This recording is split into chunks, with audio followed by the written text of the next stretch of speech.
So hello and welcome to doctor Moon. तो आज हम अपनी वीडियो में क्या डिस्कस करने वाले हैं कि आपके पास और कौन से नीट के अलावा ऑप्शंस हैं जो कि आप ट्राई कर सकते हैं और आपको बहुत अच्छे रिजल्ट्स मिलेंगे। तो आज I am a third year MBBS student and today I have with me final year BAMS student. तो आज हम आयुर्वेदा के बारे में पूरी जर्नी और हाउ आप इस ऑप्शन को एक करियर ऑप्शन की तरह चूज़ कर सकते हैं, तो आज हम उनके साथ डिस्कस करेंगे। He is a final year BAMS student. ठीक है, तो सबसे पहले तो आप हमें अपनी हाउ आपने अपना नीट से BMS की जर्नी स्टार्ट करी, हम सबसे पहले इसको डिस्कस कर लेते हैं। BMS की जर्नी जब नीट में लो स्कोर होता है तभी बच्चे ज़्यादा ऑप्ट करते हैं। नहीं, आजकल तो बहुत से ऐसे बच्चे हैं जो नहीं, अब कर रहे हैं क्योंकि जब से 2018 के बाद जब NEET all India counselling start हुई, जब आयुर्वेद को उसमें ऐड किया गया, तब से थोड़े बच्चे ऑल इंडिया से क्या है हर स्टेट में जाना प्रेफर कर रहे हैं।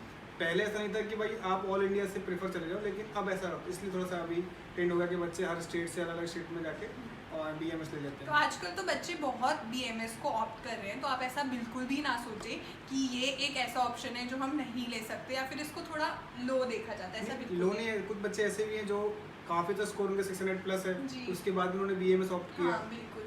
NIE जयपुर ऑप्ट किया, NIE हाँ। जामनगर ऑप्ट किया। ये हाँ। आयुर्वेद के कुछ बेस्ट कॉलेजेस हैं। अच्छा। हाँ, तो जो गवर्नमेंट कॉलेज है एक जयपुर में है, जामनगर में है, तो जो कुछ बच्चे होते हैं जिनके बहुत सी कट ऑफ होती है, वो चाहते हैं कि नहीं हमें आयुर्वेद ही करना है, जी, जी, जी। उनके पेरेंट बैकग्राउंड भी आयुर्वेदिक है, बिल्कुल। तो फिर वो प्रेफर करते हैं कि हाँ। आयुर्वेद लेंगे। तो ठीक है, ठीक है। तो अभी हम आपकी सबसे पहले आपकी कैसे आपने अपनी BMS की जर्नी स्टार्ट की, आपने नीट दिया होगा, उसके बाद आपने कैसे डिसाइड किया कि आपको BMS करना है। और क्योंकि हमारे जो बहुत से फॉलोवर्स हैं वो अभी यही सोच रहे होंगे कि कैसे हम अभी तो हम MBBS करना चाह रहे थे और कैसे अब BMS मिले, तो आप बताएं मुझे। ये देखो, हमारे टाइम पे तो ऐसा था कि BMS करना एक मतलब ऐसा है कि MBBS नहीं मिल रहा तो BMS करते थे, लेकिन अब तो बच्चे खुद से ऑप्ट कर रहे हैं BMS, क्योंकि BMS का काफ़ी स्कोप भी अब डेवलप हो रहा है धीमे धीमे। तो मेरा तो ऐसा था कि जो मेरे मार्क्स थे उस पर MBBS गवर्नमेंट कॉलेज नहीं मिल रहा था, तो फिर मैंने BMS ऑप्ट कर लिया था। अच्छा, ठीक है। तो अब बहुत से अच्छे कॉलेजेस भी हैं जिसमें बच्चे बहुत अच्छे हाँ, स्कोर बहुत पे। से कुछ गवर्नमेंट कॉलेज तो बहुत अच्छे हैं जो नेशनल इंस्टीट्यूट के BMS के। आयुर्वेद के, वैसे NIE जयपुर, NIE जामनगर, हाँ। अय्या दिल्ली, अय्या गोवा, तो ये तो बहुत अच्छे कॉलेज हैं। लेकिन अगर आपको और भी कॉलेज चाहिए तो वो फिर मतलब वो प्राइवेट कॉलेज भी गवर्नमेंट कॉलेज भी सारे इक्वलेंट है। आप कहीं भी अगर आपको MBBS नहीं मिल रहा है तो आप BMS बिल्कुल ऑप्ट कर सकते हैं। ऐसा कोई नहीं है कि भाई स्कोप की कमी है, स्कोप बहुत है। ठीक है, तो सबसे पहले आप मुझे ये बताएं कि जैसे हमारे MBBS में सब्जेक्ट्स होते हैं, तो आपके भी वही सिमिलर सब्जेक्ट्स हैं या फिर कुछ डिफरेंट? जैसे हमारे फर्स्ट ईयर में एनाटमी, बायोकेमिस्ट्री, फिजियोलॉजी, आपके में कैसा रहता है? नहीं, हमारे में क्या है ना कि जब से इंटीग्रेटेड कोर्स स्टार्ट हुए हैं तब से ऐसा नहीं है कि सारे कोर्सेज हमारे डिफरेंट हैं या फिर सारे कोर्सेज इनसे मैच करते हैं MBBS से, ऐसा नहीं। हमारे में क्या होता है कि कुछ सब्जेक्ट्स जैसे एनाटॉमी और फिजियोलॉजी जो हम MBBS में पढ़ते हैं फर्स्ट ईयर में, वही सेम हम BMS फर्स्ट ईयर में पढ़ते हैं। वो सब्जेक्ट्स ऐड होते हैं, जैसे रचना शारीर जो एनाटॉमी की ही हिंदी है, क्रिया शारीर जो फिजियोलॉजी की ही हिंदी है, और साथ में एक हम संहिता ऐड करते हैं, एक बुक्स मतलब एक सब्जेक्ट है, तो वो एक ऐड होता है। और फर्स्ट ईयर में थोड़ा संस्कृत पढ़ना पड़ता है, वो सिर्फ बेसिक लेवल पे, मतलब ऐसा कि आपको थोड़ा इंट्रोडक्शन आना चाहिए, जस्ट पासिंग स्कोर है 50 मार्क्स आने चाहिए, तो उसमें से कोई दिक्कत आती नहीं है। आप साल भर पढ़ते हो उसको तो वो थोड़ा यूज टू आ जाती है। और बहुत से हम लोगों की स्कूल टाइम में भी संस्कृत एक एडिशनल सब्जेक्ट रहा हाँ। था, तो आई थिंक इतनी प्रॉब्लम और वो नहीं, एक्चुअली जो बच्चे कुछ बच्चे होते हैं जो 10th संस्कृत लेके आते हैं, हाँ, कुछ बच्चों की 6, 7, 8 तक तो रहती है संस्कृत, बिल्कुल। तो फिर वो ऐसा, और इतनी संस्कृत आती है जो हम 6, 7 में पढ़ते हैं, बस उससे आगे कोई संस्कृत पढ़ाता भी नहीं। पेपर भी उतने ही मार्क्स का आता है और क्वालिफाइंग मार्क्स 50% है, तो उसमें ऐसा कोई दिक्कत आती नहीं। अच्छा, संस्कृत का एक अलग से पेपर हाँ, एक अलग से पेपर होता है प्रॉपर। उस एग्ज़ाम में सिर्फ बेसिक, जैसे जो हम हिंदी पढ़ते हैं, हिंदी ग्रामर पढ़ते हैं, तो वैसे संस्कृत की कुछ बेसिक ग्रामर जैसे हम आगे संहिताएं पढ़ेंगे या फिर कुछ जो ग्रंथ वगैरह जो रहते हैं, तो उनको पढ़ने के थोड़ा बेसिक रहता है, बाकी ऐसा कोई दिक्कत नहीं है और वो सब बच्चे हो जाता है, ऐसा कोई बहुत दिक्कत नहीं आती। बच्चे कर रहे हैं, और ऐसा नहीं है कि सिर्फ हिंदी मीडियम के बच्चे आते हैं, बहुत से इंग्लिश मीडियम के IGCSE बोर्ड के बच्चे होते हैं और वो संस्कृत मतलब वो पास अच्छे से कर लेते हैं, कोई दिक्कत नहीं आती।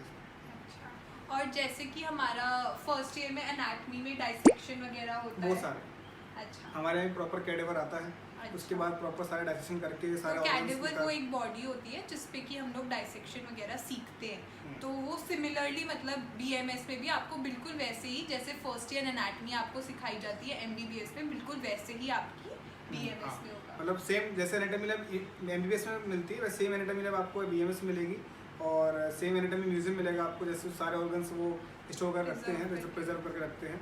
आपको प्रॉपर डेड बॉडी मिलेगी, उस पर आपको पूरा करने को मिलेगा, सब कुछ अच्छे से बताया इसमें। ऐसे वो नहीं है कि वहाँ जो चीज़ बताई जा रही है वो यहाँ नहीं बताई जा रही।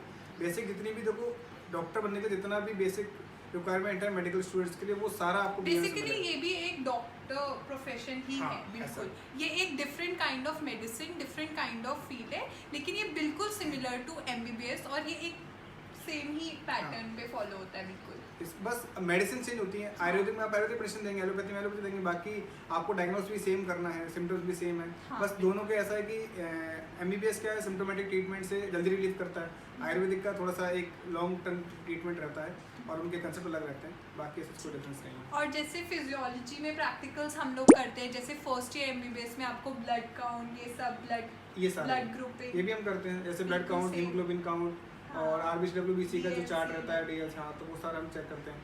तो वो प्रैक्टिकल्स में तो कोई दिक्कत नहीं, जो सब्जेक्ट्स एमबीबीएस और बीएमएस में कॉमन है बिल्कुल पैरेलल हाँ, चलता है। उसमें पैरेलल चलता है। जो सब्जेक्ट है ही नहीं तो उसमें फिर वो पार्ट ऑफ सिलेबस नहीं है। अब जैसे कि लैंग्वेज की अगर हम बात करें तो एमबीबीएस में क्या होता है, पूरा इंग्लिश कोर्स है। वैसे तो अब ऐसा भी करिकुलम आ रहा है शायद जिसमें कि हिंदी में एमबीबीएस होगी। हाँ, एमपी में अलाउ कर दिया, एमपी ने गवर्नमेंट ने स्टार्ट कर दिया कि हिंदी में एमबीबीएस हो रही है। अच्छा, तो वैसे इसका इंग्लिश ही रहता है, लेकिन हाँ, आपके बीएमएस में हमारे बीएमएस में ऐसा है कि बच्चे अगर इंग्लिश मीडियम से हैं तो वो इंग्लिश बुक से पढ़ सकते हैं, अगर वो हिंदी मीडियम से हैं तो वो हिंदी बुक से पढ़ सकते हैं। और एग्ज़ाम का जो पैटर्न है वो ऐसा है कि आप हिंदी, इंग्लिश या बोथ, दोनों तीनों में लिख सकते हो। ऐसा कोई कंपलसरी नहीं है कि आपको हिंदी या इंग्लिश में ही लिखना है, या फिर मतलब जैसा आप कंफर्टेबल उसमें लिख लीजिए। ऐसा कोई सच मतलब लैंग्वेज बैरियर नहीं है। जैसे एमबीबीएस में थोड़ा सा ऐसा लैंग्वेज का कभी कुछ स्टूडेंट्स को जो हिंदी मीडियम से रहते हैं उनको थोड़ा प्रॉब्लम हो सकता है, लेकिन बीएमएस में आपको इस चीज़ की बिल्कुल चिंता नहीं करनी है कि आपको इंग्लिश का प्रॉब्लम होगा या फिर कुछ भी। आप पूरा दोनों हिंदी इंग्लिश यूज़ कर सकते हैं, ठीक है।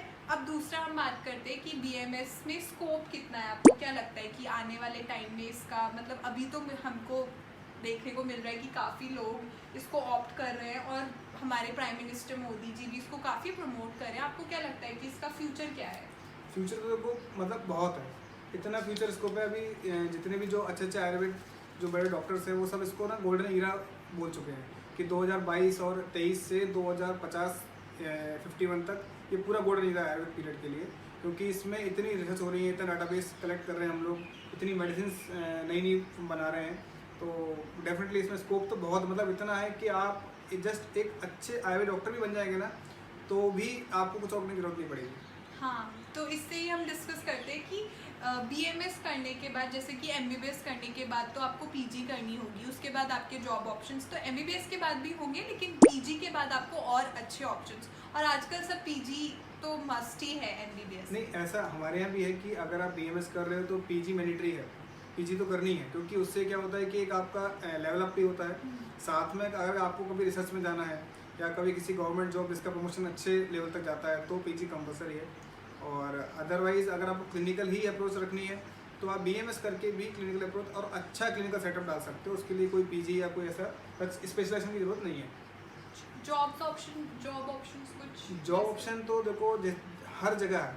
गवर्नमेंट भी एक मतलब ऐसा मान लो कि जैसे सीएचओ की पोस्ट निकलती है, प्राइमरी हेल्थ सेंटर की पोस्ट निकलती है, उसके बाद medical officer, senior medical officer, research की जो ये पोस्ट सीधे आप बीएमएस के बाद सीधा यूजी पोस्ट पे आप सीधे अप्लाई कर सकते हो। अभी रिसेंटली एनपीपीएससी की जो लास्ट ईयर का यूपी में और एमपी में कई जगह स्टेट्सों में निकली थी, तो वो भी मतलब मेडिकल ऑफिसर की पोस्ट रहती है, उनका पे स्केल भी मोर देन 1 लाख रहता है। तो आप देखिए कि आपको काफ़ी अच्छा पे स्केल और almost similar to MBBS doctor ही होगा वो। हाँ, वो नहीं, अभी तो ऐसा भी है कि पे स्केल को कहीं स्टेट में इक्विवेलेंट कर दिया, तो वो तो ऐसा कोई मैटर है नहीं। हाँ। और थोड़ा कम भी मिलेगा तो कोई दिक्कत नहीं। मतलब लेकिन आप 70-80,000 तो आप सीधे हाँ। बीएमएस के बाद आपके श्योर हैं कि ये श्योर, अगर आप अच्छे से पढ़ के और एग्जाम क्वालिफाई करते हो तो डेफिनेटली इतना तो मिलते हैं। बिल्कुल। और अपना क्लिनिक भी आप स्टार्ट कर सकते हो, आप बिल्कुल अपनी फुल प्रैक्टिस में आ सकते हो डॉक्टर की एकदम उसके साथ, ठीक है। और ट्रीटमेंट वगैरह तो काफ़ी लोग एलोपैथी को छोड़ के आजकल जो हाँ, मतलब पहले ऐसा था कि डॉक्टर पेशेंट को ढूंढते थे हाँ। कि भाई पेशेंट मिल जाए कहीं से हमको कि हम आयुर्वेद ट्रीटमेंट उसका कर दें। अब सिनेरियो चेंज हो गया। अब क्या हो रहा है कि पेशेंट खुद डॉक्टर ढूंढ रहा है, डॉक्टर कहीं मिल जाए मेरे को तो मैं अपना ट्रीटमेंट जो एलोपैथी में उसको शिफ्ट करके आयुर्वेद में चला जाऊँ, क्योंकि एक टर्म बाद ना ऐसा लगता है कि काफ़ी मेडिसिन खा ली, कुछ आराम नहीं मिल रहा तो कुछ और ट्राई कर लेते हैं। तो फिर पेशेंट खुद से अप्रोच करते हैं डॉक्टर्स के लिए, तो अब उतना डिफिकल्ट टास्क नहीं कि मतलब आप BAMS ले रहे हो तो पता नहीं क्या होगा, क्या हाँ, करेंगे, बिल्कुल, ऐसा क्योंकि कोई आजकल नहीं है। इस टाइम पे हमारे सारे एस्पिरेंट्स को यही क्वेश्चन रहेगा कि कैसे वो मतलब, क्योंकि एकदम से अगर आपका MBBS ड्रीम था और आप एकदम से स्विच करोगे ना तो आपको थोड़ा सा लगता है, नहीं, मेरे को भी लगा था, है ना। मतलब तब तो ऐसा था कि यार अब चलो नहीं मिल रहा कुछ तो आप BAMS ले लेते हैं। तो जब मैं फर्स्ट ईयर BAMS में आया था तो मेरे को लगा था यार संस्कृत और ये श्लोक और ये क्या चल रहा है कुछ समझ में आ नहीं रहा था, क्योंकि वहाँ जो टर्मिनोलॉजी तो जो मॉडर्न था वो तो बहुत से मेरा बेटर था, लेकिन जब मैं वो संस्कृत वाला पार्ट या हिंदी वाला पार्ट पढ़ रहा था ना तो वो मेरे को ऐसा लग रहा था यार ये कहाँ फंस गए। लेकिन फिर हम 6, 7, 8, 10 महीने में इतने यूज हो जाते हैं कि वो ऐसा लगता है कि हम यही सीख कर आए हैं। तो सच वो तो बस एक थोड़ा देखो, कोई भी आप किसी जगह स्विच करोगे, चाहे MBBS हो चाहे BAMS या डेंटल या कुछ भी आप यूज़ करोगे, तो एक लैंग्वेज मतलब वो एक टर्मिनोलॉजी रहती है बिल्कुल बिल्कुल, मेडिकल वो की, तो change होती MBBS है। में आके मुझको भी थोड़ा सा डिफिकल्टी हुई थी, मतलब आई थिंक हर प्रोफेशन में अगर आप हाँ। जाओगे तो वो आपको फेस करना ही होगा। तो कोई भी आप एकदम 12th से अगर आप किसी प्रोफेशनल कोर्स में जाओगे तो थोड़ा तो देखो आपको स्ट्रगल करना पड़ता है कि इसके लैंग्वेजेस क्या हैं, उसके टर्म्स क्या हैं, वो समझने पड़ते हैं। फिर कॉलेज में एकदम से घर से निकल जाते हैं तो और एक वो एक रहता है कि यार कैसे क्या लेकिन करना आज आपको क्या लगता है, अगर आपको कैसा है। अभी हाँ मतलब अभी तो ऐसा है कि मेरे को मैं सिर्फ आयुर्वेदिक प्रैक्टिस करने के लिए ही बैठा हूँ। मैं एलोपैथी मुझसे मतलब मेरे साथ के काफ़ी लोग हैं ऐसे, वो बोलते हैं कि यार हम आयुर्वेद प्रैक्टिस भी करेंगे और एलोपैथी मिक्स करेंगे, तो पर मैं ऐसा नहीं मानता, मैं तो टोटल आयुर्वेद प्रैक्टिस करूँगा, क्योंकि इतना स्कोप है इसमें, इतना स्कोप है कि आप एक पर्टिकुलर डिसीज़ पे भी इतना कर सकते हो कि पेशेंटों की कमी नहीं है। मतलब बहुत काफी अच्छे रिजल्ट अच्छा हैं, फ्यूचर। बहुत अच्छे रिजल्ट हैं।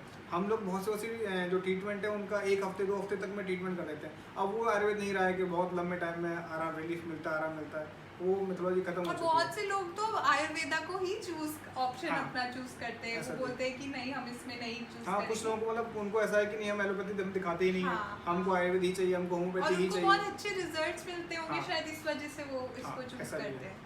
तो बिल्कुल आई थिंक कि इट इज़, और जब से मैं मिली हूँ और मेरे को पता चला है आयुर्वेदा के बारे में, तो मुझे लगता है कि it is a very good option. और बिल्कुल ऐसा बिल्कुल अब तो आई थिंक ये जो स्टिग्मा था कि नहीं आयुर्वेदा तो नहीं करना है और अच्छा नहीं है, आई थिंक ये बिल्कुल खत्म है। नहीं, ये अब तो चेंज हो गया, क्या बच्चे खुद से आ रहे हैं, कर रहे हैं। काफी बस ये आप मन में लेके मत चलना कि यार हम थोड़ा सा किसी ऐसे कोर्स में ले रहे हैं जो लो है, MBBS से कंपेयर नहीं करना है। वो अपने आप में अलग है, हम अपने आप में अलग हैं। कंपेरिजन जहाँ करोगे फिर तो हर जगह कहीं ना कहीं आपको लेकुना मिलेगा कि यहाँ इसकी कमी है, इसकी कमी है, ये नहीं है, वो नहीं है, वो हर जगह रहता है। तो आप कंपेयर मत करिए, बस आपको अगर लग रहा है कि MBBS नहीं मिला तो उसको छोड़िए, आप BAMS में आ जाइए। बहुत मैं तो ऐसा कर रहा हूँ कि आ जाइए, स्कोप की कमी नहीं है, बहुत स्कोप। आपको बस एक बार एंटर करना हाँ, है फिर कॉलेज बस में। आप बस अच्छे से पढ़ो, अच्छे से सीख के जाओ। 4 साल में आप इतना सीख जाओगे कि आपको मतलब सिर्फ क्लिनिकल से आपको कोई गवर्नमेंट जॉब की भी जरूरत नहीं है। आप अपना क्लिनिक सेटअप करिए, उसके बाद आप 6 महीने 1 साल में आप इतना अर्न करने लगेंगे जितना आप एक MBBS बन के भी अर्न नहीं करते इनिशियल में, क्योंकि वहाँ लोग क्या करते हैं कि MBBS किया तो कम से कम PG चाहिए। यहाँ ऐसा नहीं है, आप BAMS करिए, आप आयुर्वेदा 4 बन चुके हैं, उसके बाद आप क्लिनिक स्टार्ट कर दीजिए, उसमें कोई ऐसी दिक्कत नहीं आती है। बिल्कुल बिल्कुल। तो और साथ में ही आप बहुत से, हाँ जैसे कि मैंने सुना था कि शायद PG भी अगर आपने BAMS से PG करा है और UG किया है उसके बाद भी आप PG स्विच कर सकते हैं। ऐसा कुछ सब्जेक्ट ऐसे हैं जहाँ पर हम BAMS तो UG रहते हैं, लेकिन जब हम PG करने जाते हैं तो जैसे बाकी सब्जेक्ट जैसे गायनी है, सर्जरी है, इसमें आयुर्वेद में ही आपको PG करना रहता है। बाकी पीडिया है, इन सब में आपको आयुर्वेद करना है, लेकिन एनेस्थेसिक और उसका फॉरेंसिक मेडिसिन एंड टैक्सोलॉजी, इसको आप PG विद जो MBBS में बच्चे करते हैं उनके साथ कर सकते हो, क्योंकि इनकी जो बाद में अगर आप जॉब भी करना चाहो तो जैसे उनकी जॉब लगती है ऐसे आपकी भी। तो फिर भी मतलब आपके पास ऑप्शन है कि अगर आपको BAMS के करने के बाद भी ऐसा लगता है कि मुझे उसमें ही करना है, तो आपके पास फिर भी एक ऑप्शन है, आप फिर से स्विच कर सकते हो, आप PG उस सब PG एनेस्थीसिया और फॉरेंसिक मेडिसिन टॉक्सिकोलॉजी से कर सकते हो। एक स्कोप और अच्छा है कि जैसे बच्चे MBBS करने के बाद MBA करते हैं अच्छे कॉलेज से, आप BAMS करने के बाद MBA करिए, सेम पोस्ट पे आप दोनों लगेंगे। Very nice. क्योंकि उसमें भी आप मेडिकल हॉस्पिटल को मैनेजमेंट करते हैं। हाँ। तो वो एक बहुत बेटर ऑप्शन है, क्योंकि बहुत से बच्चे ऐसे होते हैं जो लगता है कि यार अभी भी BAMS कर लिया और लग रहा है उतना अच्छा स्कोप मेरे को नहीं दिख रहा है, तो फिर MBA करिए आप। MBA करने के बाद तो फिर तो आई थिंक बिल्कुल सिमिलर ऑप्शंस हैं, जैसा कि आप MBBS करने के बाद और वैसा ही BMS के हाँ बाद। सेम, कोई ऐसा मेरे को तो नहीं लग रहा। स्टार्टिंग में थोड़ा था कि यार पता नहीं क्या करेंगे, लेकिन अब तो थोड़ा सा माइंड क्लियर होता जा रहा है कि धीमे तो आई धीमे थिंक हम क्लियरिटी भी आ रही ये है। वीडियो आपको इसलिए बनाना चाह रहे हैं क्योंकि लोगों को बहुत कम क्लैरिटी है इसके बारे में। जैसा कि BMS जो कर रहे हैं उन लोगों से जब हम बात करते हैं तो हम जानते हैं कि ये कितनी बड़ी फील्ड है और इसमें लोगों को कितना अच्छा नॉलेज और कितने अच्छे रिजल्ट्स मिल रहे हैं। हाँ, और लोगों का स्कोप कितना अच्छा है। मतलब अगर आपको ऐसा लग रहा है कि क्लिनिकल आपका अच्छा नहीं है तो नॉन क्लिनिकल चले जाइए, आप टीचर बन जाइए, लेक्चरर, प्रोफेसर, रीडर बिल्कुल। बन जाइए, वो एक बेटर ऑप्शन है। तो स्कोप तो मतलब मैं तो कह रहा हूँ कि अगर आपको लग रहा है कि MBBS नहीं है तो BMS ले लीजिए, कोई मतलब ऐसा नहीं है। बस हाँ कुछ मेरिट की रहता है कि MBBS में बहुत हाई मेरिट जाता है, BMS का उतना हाई मेरिट नहीं। सो आई थिंक ये काफ़ी अच्छी इन्फॉर्मेशन आपने हमको प्रोवाइड करी। तो अभी हम इसको यहीं एंड करते हैं इस वीडियो को। आई होप कि ये वीडियो आपको काफ़ी हेल्पफुल रही होगी और काफ़ी अच्छी information. Thank you so much. I hope कि सबको क्लियर हुआ होगा। अगर इससे आपको लगता है कि आप ये ऑप्शन चूज़ करना चाहते हैं, हम नेक्स्ट वीडियो में सर के साथ ही एक वीडियो बनाएंगे जिसमें हम सारी कट ऑफ, उसकी फ़ीस स्ट्रक्चर और जो भी काउंसलिंग की प्रोसेस रहती है वो सब डिस्कस करेंगे। तो नेक्स्ट वीडियो के लिए आप ज़रूर हमको फॉलो करिए, सब्सक्राइब